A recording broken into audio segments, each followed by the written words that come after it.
Ano po, syempre yung ano po, kasiyahan namin sa episodes, yun definitely kailangan po abangan. Pero sa transformation, individual ba dapat? Kasi niya sa akin. Mga personal experiences, mga may kinatakutan ka ba sa iyong ginawa? Siguro yung pinaka-kaabang-abang po is pag nilagyan na kami nung prosthetic. Kasi talagang nag-transform kami. And bilang ako po yung pinaka-veterano sa aming lahat. Joke lang po. Dahil sobrang bago po ako, talagang lahat po nung experience ko from start to end ng taping, talagang ano siya sa akin, napaka-exciting. Yan. Pero yung prosthetic talaga yung pinaka-I think kailangan nyo abangan. Saka naaalala ko yung itsura ni Jarlo habang nilalagyan siya nung kanyang bald cap. Nasasaktan ka. Yes. Opo. Diba? Nahihila dito. Tiis para sa kompetisyon. Yes, of course. Si Jason.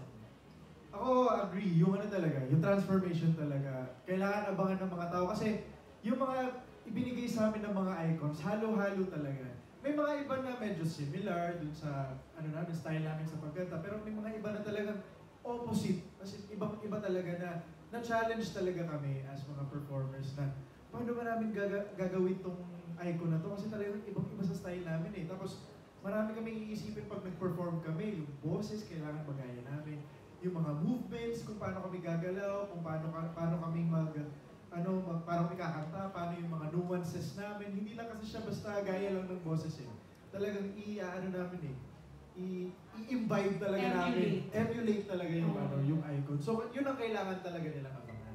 Very, very excited. Kahit kami mismo, na-excite kami kung paano matatransform yung mga kasama namin. Sino ka next week? Tapos pag nakita namin to talagang ibang-iba, talagang nagugulat kami pag nakita namin yung final transformation. At speaking of gulat, trending tayo, number 9! Sa Twitter, sa dating X. Thank you so much! Hashtag ganyan na ha. Hashtag YFSFMediaCon. Ayan. Si Kuya Pepe, ano yung mga pwede mong itis na medyo nahirapan ka or experience mo na naka-happy ka? Hindi naman masyadong nahirapan. Pero, for example, yung sa prosthetics, magaling kasi yung mga nilalagay na peking buhok, kunwari, pagbigote, balbas. Nilalagyan kami ng mga peking bigote, balbas. As in, first strand talaga. First strand nilalagay sa amin. Tapos minsan nakakatulog ka na dahil nakaka-relax eh. Tapos magigising ka kasi parang may naramdaman kang gumapo sa'yo, akala mo langaw. Tapos magagano ako. Tapos buhok pala, tapos nakakain ko yung bigote, balbas. Parang ulitin kasi nakain ko eh. Tapos para siyang actually totoong buhok siya. So hindi naman masyadong hassle. Galing saan? Ha? Ay, saan galing yung buhok? Di ba yung mga maliliit na buhok na makakapal, alam mo na kung saan galing yun. Hindi sa taas, definitely. Malinis. Sa taas. Malinis, sinapo naman yun. Oo, Sinapo naman yun. malinis. Yun lang yung mga ganun bagay. Pero ang ganda katulad ng sinasabi ni Jason, ang laking tulong na ang gagaling ng prosthetics and makeup team namin. Kasi pagkatapos ng transformation yung makeup and prosthetics, nakapatong na sa amin. Feeling talaga namin kami yung artist na ginagaya namin eh. Si Akira parang ibigay yung point sa'yo.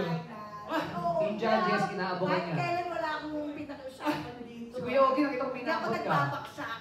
Walang bagsak-bagsak. Eto, meron pa siya isang question natin. Magli-lip sync ka daw ba? O live sync? Hindi, bawal eh.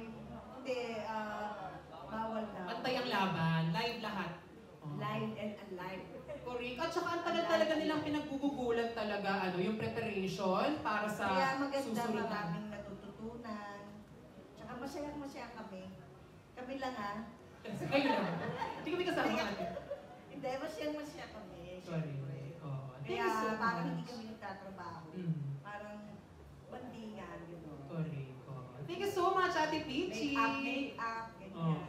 Eto naman, para kay Kuya Bong at kay Kuya Jong, mula kay Chad ng Manila Feed. Ang sabi niya, can you share some funny moments behind the scenes sa shoot and give us a teaser na mga dapat abangan ng viewers regarding the transformations? Hi, Chad. Thank you sa sagot. Wow, nagutin mo. Thank you, Chad. Hindi, una sa lahat, kung nakita nyo kanina, meron na kami transformation ni Jong.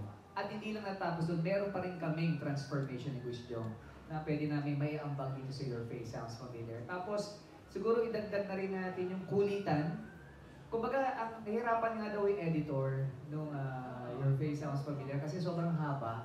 Parang ayaw niya i-cut yung mga masasayang nangyayari behind the scenes, tsaka mismo during the takes. So parang, kumbaga dapat yun, kung merong ipaparto mo pa yun, gagawin. Kasi sobra, kaya nga, totoo ang management. Actually, talagang pinagmamalaki ng management. Ito, Your Face Sounds Familiar, sa pagbabalik niya, nakaabang-abang talaga dahil sobrang talented nitong 8 na to. Yes.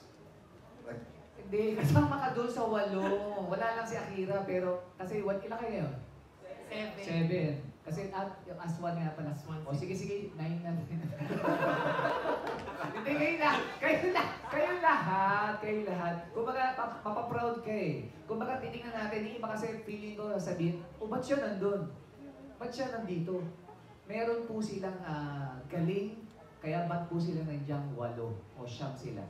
Kasi napaka-talented po nila lahat. At kami ni Quiz Jong, ito rin po yung silbi namin. Kaya po nandito kami sa Your Face Sounds. Tsaka gusto lang namin sabihin sa mga familiars na pag napanood nyo itong Your Face Sounds Familiar, bukod sa mamamangha kayo sa talent nitong mga celebrity performers, walang humpay din sa kalatawanan. Totoo yan. Walang humpay din sa kalatawanan. So, sayang dahil napakahaba nung tinake namin pero kailangan putulin para sumakto sa oras. Pero busog na busog sa kalatawanan. Ultimo pati mga jury talagang nagpa-participate. Yun, no. At saka abangan nyo, kasi syempre ang Your Face Sounds Familiar, hindi pwedeng basta papasok ka na lang. Merong rite of passage na ginawa itong si Kuya Bong at si Kuya Jong. At abangan nyo ang kauna-unahan nilang transformation aside from dun sa Lady Gaga at Bruno Mars na ginawa ninyo. Meron pa kaming gagawin, so abangan niyo po yan. Abangan nyo, ginaya ko po si Jong. Nagbaliktad kayo. Baliktad kami. Nung nakaraan, kinaya na kita. Thank you so much po kay Sir Chad. Pero meron pa siyang katanungan para sa lahat naman ng ating mga celebrity performers. Ilang taon na rin, no? For Bong and Jong, may pressure pa para sa inyo na mapantayan or di kayo mahigatan yung naging success ng Your Face Sounds Familiar under Billy and Luis? Opo, kasi napakahusay ni Luis at ni Billy mag-host talaga. Wala kaming, talagang saludo kami sa dalawa. Kaya nga, kinuha kami dalawa para katumbas ng isa nila. Opo, para po mapantayan namin ni Quiz Jong. Kasi mura din po yung TF namin, kaya din po kami kinuha. O, kasi cost cutting po talaga ang ABS, kaya po hindi sila nakuha. Pero hindi, ano naman po kami, sobrang thankful kami dahil sa ABS kasi binigahuli kami ng break para makapag-host naman sa prime time. At mabigay din namin ni Quiz Jong yung best namin sa pag-hosting din po dito sa Your Face Sounds Familiar. Kaya gagawin namin ang lahat. Hindi man namin mapantayan yung galing at husay ni Billy at ni Luis. Pero mabigay namin yung best namin. Jong, may... Yes, pressure kasi first time natin magsama tayong dalawa talaga ng Dalawa lang. Diba? And syempre yung pinalitan namin, Billy, Luis, tapos kami yung ipinalit. Kumbaga parang sobrang thankful kami sa ABS-CBN na pinagkatiwalaan kami. Sabi nga ni Quiz Bong, hindi mo naman mapantayan, ang gusto lang namin is makapagbigay ng kasiyahan sa lahat ng mga kapamilya. Alright. The next question for Rufa May. Handa ka na ba? Rufa May and other celebrities as well din, no? Paano nyo napa-oo na maging parte ng Your Face Sounds Familiar as celebrity performers? And what should be sa audience na mag-expect sa mga performance na gagawin ninyo? Yes, so ako po, dumaan ako sa madaming pinagdaan ng problema, drama. Kaya sabi ko, gusto ko nang may gawin na maganda, malibang. Parang malibang ko kasi kailangan ko yun dahil para sa naglulok sa akin ng mag-ina, para magbitbit ko din yung kaligayahan sa kanya, sa anak ko. So sabi ko, so syempre, ang pinakamagagawa ko lang, di ba nag-showtime din ako, magpatawa ng magpasaya, habang ako rin sumasaya dahil masaya lahat. So, yun lang po yung gusto ko. Tapos nung nangyari, na-offer sa akin to, gusto ko daw mag-audition, sabi ko, maganda to kasi matagal din akong hindi nag-full blast sa showbiz. Kumbaga, kung may commercial, sulpot-sulpot lang. Halos 10 taon po ganun ng career ko dahil nagpamilya ako. So, sabi ko, ngayon, 8 na din siya, medyo independent na rin siya. Sabi ko, pwede ko nang full-time din ako sa career ko. So first time ko lang ginawa yun, sakto naman, sabi ko maganda to kasi training. Dahil, syempre, hindi na ako sanay mag-high heels, mag-perform, kumanta sa ilaw. Alam mo, ang dami kong kailangang balikan. So sabi ko, sakto to, para makapagsimula ako ulit, meron akong voice coach, kumanta no? Nag-perform ako. Pero yun nga ako, so sa Rines naman ako, natanggap naman ako, kaya ginawa ko to. Yun po yung dahilan kung ba't ako para maging masaya ako. Pero totoo naman na nagkaroon po akong bagong pamilya dito po sa ABS-CBN. Kaya maraming salamat sa inyo. At saka parang first show din yata ako ito talaga na sa kanila na ganito. So first time ko rin mag-contest. Nang hirap pala. Kasi kala ko, iba yung kakanta ka lang eh. Iba yung may judge, iba yung may sayaw, iba yung may kalaban, iba yung magagaling. At saka alam ko kahit ano gawin ko yung boses ko, hindi naman magiging kapantay ng mga champion, di ba? Pero manda sila.